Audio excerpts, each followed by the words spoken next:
Достар, баршаңызға қайырлы күн. Бүгін мен қазіргі уақыт, өзі күзгі уақыт, осындай компот және қияр, әртүрлі салаттар жабатын уақыт, мезгіл. Ал мен бүгін сіздерге осындай апельсиннен дайындалатын компот көрсеткім келіп отыр. Мохито деп аталады. Осындай бір апельсиннен бізде 3 литр осындай мохито шығатын болады. Ал менімен бірге соңына дейін болыңыздар. Мохитоның рецебін тамашалаңыздар. Енді осы апельсиндерімізді біз осылай турап аламыз. Мына шеттерін алып тастаймыз. Осылай шеттерін алып тастап, апельсиніміз ортасынан бөліп, осындай жұқа етіп турап аламыз.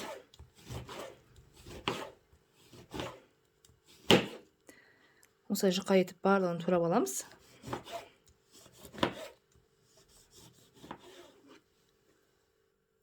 Апельсин турап болдым. Енді бізге лимон қажет. Лимонды да осылай шеттерін алып тастаймыз.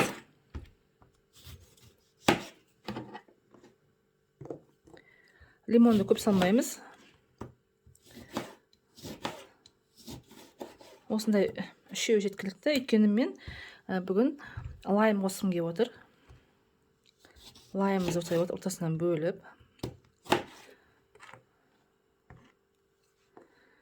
бізге 2 жеткілікті. Міне осылай бір банкаға осындай 3 лимон және де 2 лайм қосам. Және де біздің мята бар, міне мята жапырақтары, осыдан 3-4 қосатын болам. Достар, міне мен апельсинімді, лайм, лимонды салып қойдым. Енді осыған мятаның 3-4 жапырағын салам. Әркімнің өз қалауы бойынша, енді қатты көп дәмі қатты шықсын десеңіздер тағы да қосуға болады. Міне осыншама салдым, міне 4-5 жапырақ. Енді осының үстіне 300 грамм қант құямыз. Міне қант құямыз. Қант 300 грамм, менде осындай стақан. Весілеріңіз болмаса, осындай 1,5 стақан қоссаңыздар болады. Міне 1,5 стақан құйдым. Енді осының үстіне қайнаған суымызды құйып, компотымызды жауа береміз. Мен банкаларым барлығы стерилденген, дайындап алдым. Енді қалған компоттарымызды, қалған апельсиндерімізді саламыз. Достар, міне банкаларыма барлығын салып қойдым. Апельсинді, лайм, лимон және қант және мята. 3-4 жапырағынан, немесе 4-5 жапырақтан салуға болады. Енді осының үстіне қайнап тұрған суымызды құямыз. Бисмилля деп құямыз. Қайнап тұрған су болу керек осылай.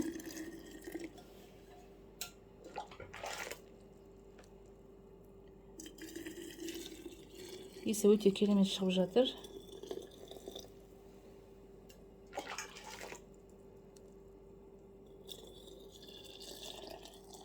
Достар, міне осылай аузына дейін толтырып, жасап толтырып құямыз. Енді қалған банкаларымызға да осылай суларымызды құйып шығамыз. Достар, міне ақырғы банкасын, қалған банкаларды жауып қойдым. Міне соңғы банканы жабамыз. Бірден ыстық күйінде жауып тастау керек.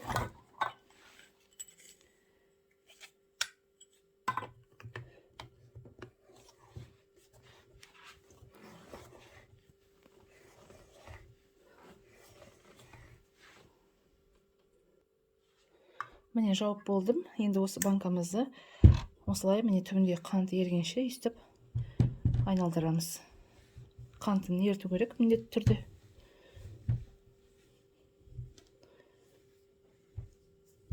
Міне үстіп айналдырғанда өзі қант ериді. Өте ыстық банка.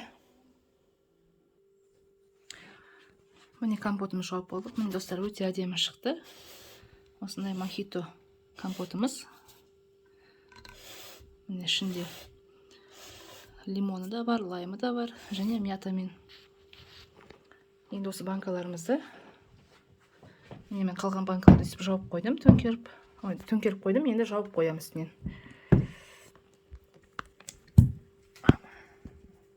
Міне достар, өте әдемі.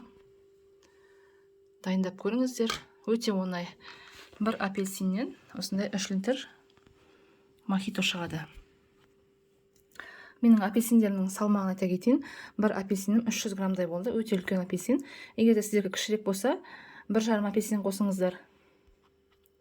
Егер де үлкен болса, онда 1 жеткілікті. Және де лимон ғана қосуға болады. Мен өзім ұнағаннан кейін лайм қостым. Егер де лимон қоссаңыздар, 3-4 лимон ғана қосыңыздар. Ол жеткілікті, солай қатты ашығылмай, солай дәмі шығады өзі. Мятаны тоже солай өздеріңіздің қалауларыңыз бойынша. Мен 4-5 жапырақтан қостым. Ал достар, міне ұнаса дайындап көріңіздер. Егер дайындап жатсаңыздар, маған комментарий жазыңыздар, ұнап жатса. Менің каналыма тіркеліп, лайк басып, менің каналымды қолдап жіберсеңіздер, өте қуанышты боламын. Мен өзім ютубқа кейіннен келген, жаңадан келген адаммын, және де осы каналымды менің қолдап жіберсеңіздер, егер де ұнап жатса менің рецепттерім, туыстарыңа жіберсеңіздер, өте қуанышты боламын. Алдын ала рахмет. Менімен бірге соңына дейін болғандарыңыз үшін рахмет. Сау болыңыздар. Келесі видеомда кездескенше.